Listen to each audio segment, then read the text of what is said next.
Magandang gabi sa ating mga listeners dyan. You are tuning in to the happiest radio in town. This is DXMY Happy Radio. And welcome po sa ating segment.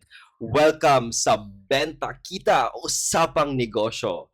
And for tonight's episode, nako, ito, magandang opportunity ito sa ating mga business owners at sa mga taong gustong magnegosyo.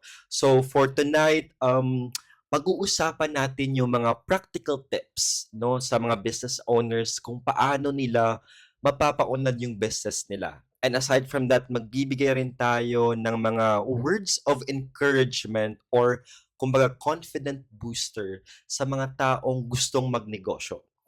Kasama ko po ngayon ang may-ari ng Mayora Gadget. Walang iba kundi si Sir Janier M. Dropper. Ayan. Hi, Sir Janier. Kumusta po Uy, tayo hello. ngayon? Magandang gabi po sa ating mga listeners dyan. Grabe, Ayan. talagang napaka-warm ng ating welcome dito sa Happy Radio. Talaga namang happy, yes, ang radio station na to. Okay. So, Sir Janier, can you please introduce yourself no, sa ating mga listeners? Mm-mm. Hi po, again, good evening everyone. Ako nga po pala si Janier M. Draper, 22 years old, at ang owner po ng Mayora Gadgets, ang lowest price sa Pinas, dito sa Cotabato City. Okay, thank you for that, Sir Janier. So, um, curious na ako, Sir Janier, pwede nyo bang i-share kung paano kayo nagsimula sa business at bakit gadgets yung napili nyong focus para maging, business ninyo? Alam mo Sir Glenn, talagang sa pagbi-business, magkakaiba tayo ng formula. Kung ikaw magiging success ka, hindi natin alam sa iba kung magiging same formula ba kayo ng success. Pero sa amin, sa loob ng more than 8 years na pagbi-business, talagang napaka-challenging talaga na napagdaanan. Nagsimula kami sa meet-up basis Mhm. nung ate ko, nung na-hospitalize ang kanyang anak, talagang naghanap siya ng hanap buhay. That time, merong online selling, napakapatok na patok that time. So, nasa Davao City siya. So, alam naman natin sa Davao City, sobrang daming mga pwede maging target audience dahil na sa Yes. online.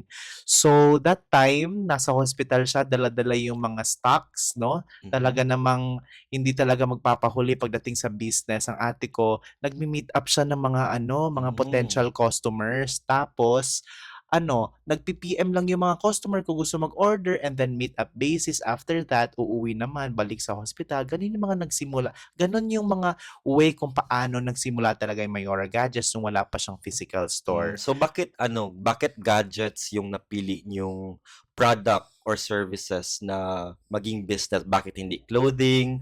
Bakit hindi construction supplies? Bakit gadgets? Actually, Sir Glench, no, hindi talaga yun yung first family business namin kasi Mm. nagsimula talaga kami sa clothing. But then, with the advancement of technology, talagang yung mga tao, no, simula nung ginawa si Facebook, yung other ibang social media platforms, na-addict yung mga tao sa internet, Mhm. nagsascroll sa social media, talagang napag-isipan namin na bakit hindi kaya gadget yung ibebenta natin since Yes. ang lahat Mm. ng populasyon sa Pilipinas at hindi lamang sa Pilipinas kundi sa buong mundo ay meron nito kahit mga Yes. kabataan o kahit mga Yes. baby boomers na generation, Mm. hawak-hawak ang kanilang mga cellphone. Yeah, kahit kasi anong edad, Sir Janier is very hooked when it comes to Yes. technology, 'di ba? Tama ka diyan, Sir Mm. Glench.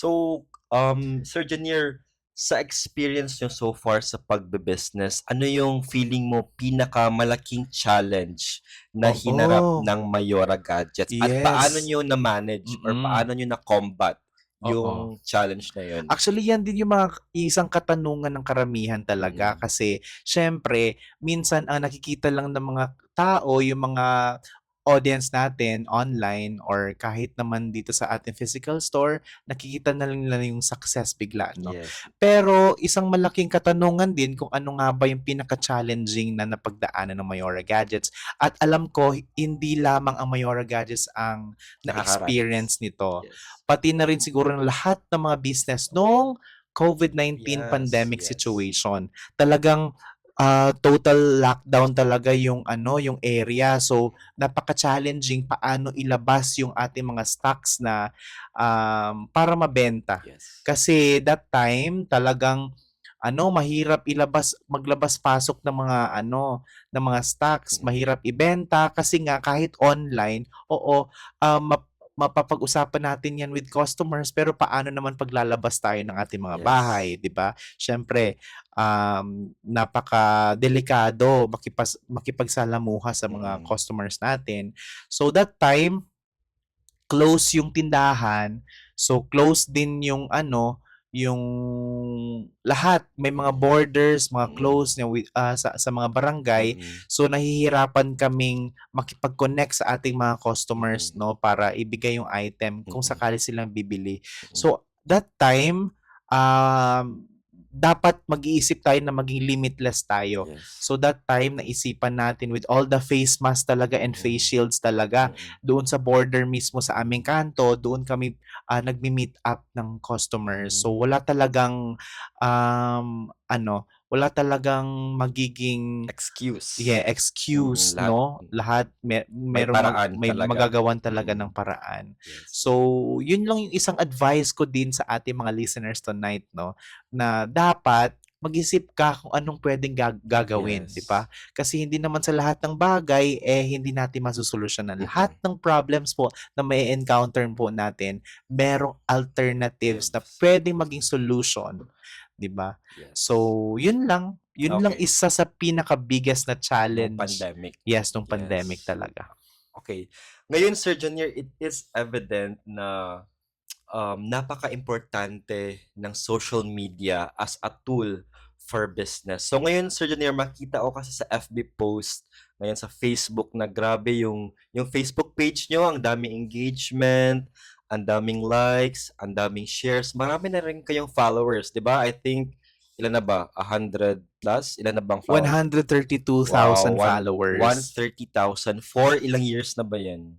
For 8 years. Wow, Pero for 8 actually, yung years. kalahati ng followers na amin, dumagtag last year lang. Last year lang. Okay. Mm. So ngayon, Sir Junior, ito, paano mo or paano nyo ginagamit ang social media para ma-engage ang customers at para ma-expand pa ang reach ng business ninyo?